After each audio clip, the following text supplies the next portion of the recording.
नामांकन पत्र 2 सेट में दाखिल किया और बाकी आप पूछना जो चाहे पूछिए।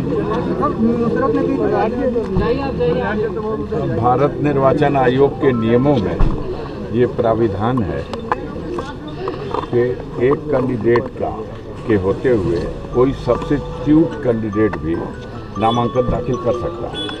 तो समाजवादी पार्टी ने AB फॉर्म 2 इशू किए। एक AB फॉर्म अफजल अंसारी के नाम से और उसके सब्स्टिट्यूट कैंडिडेट की हैसियत से दूसरा AB फॉर्म नुसरत अंसारी के नाम से। दोनों फॉर्म दाखिल कर दिए गए। इसके अतिरिक्त भी नुसरत अंसारी की तरफ से एक और निर्दल पर्चा भी दाखिल किया गया है, जो 10 नए प्रस्तावकों की ओर से, जैसा निर्दल कैंडिडेट के लिए प्राविधान है। सांसद जी, आज चौथे चरण का चुनाव हो रहा है, उसको लेकर चौथे चरण आज बहुत कुछ तस्वीर साफ हो जाएगी। साफ तो हो गई थी तीसरे चरण में ही, अब ये साफ हो जाएगी। अब तो मोदी सरकार का पतन निश्चित है।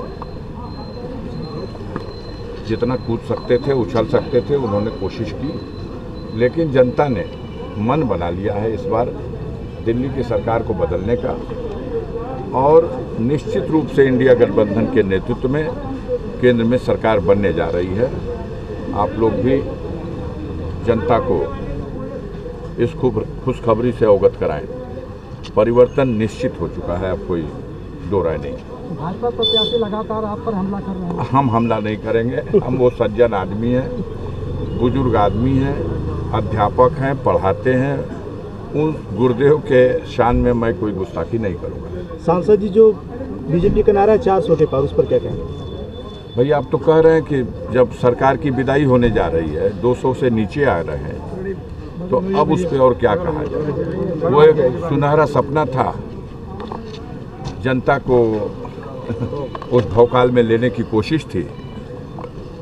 इस बार इंडिया गठबंधन, न सिर्फ इंडिया गठबंधन बल्कि आम जनता खुद ये चुनाव लड़ने लगी। और जब आम जनता चुनाव लड़ने लगती है तो जैसे जब कोई बुलंदी से गिरना शुरू होता है तो नीचे आने के बाद स्पीड और गिरने वाली बढ़ जाती है।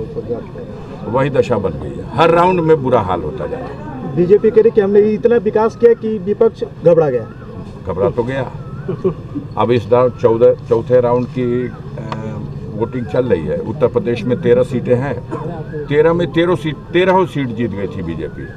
इस बार क्या हो रहा है उन्नाव में?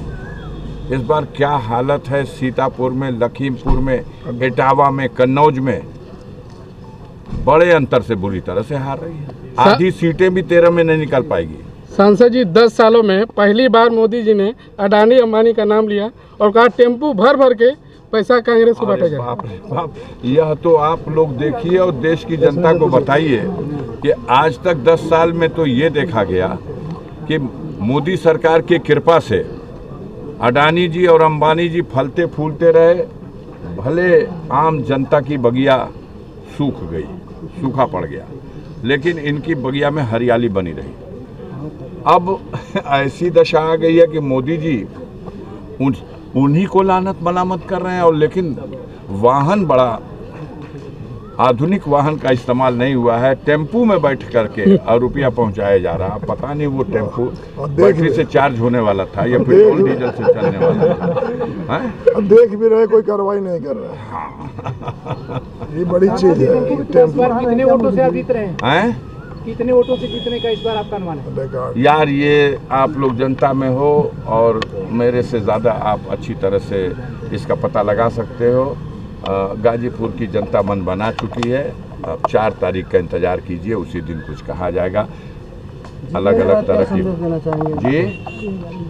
जी राहुल गांधी कह रहे हैं कि 50 सीट उत्तर प्रदेश में आ रही है इस बार। अब देखिए, कहा ना कि ऊपर बुलंदी से जब कोई चीज़ नीचे की तरफ ढेंगल जाती है तो ऊपर से तो थोड़ा धीरे धीरे गिरती हुई आती है, लेकिन जैसे जैसे वो नीचे की तरफ बढ़ती जाती है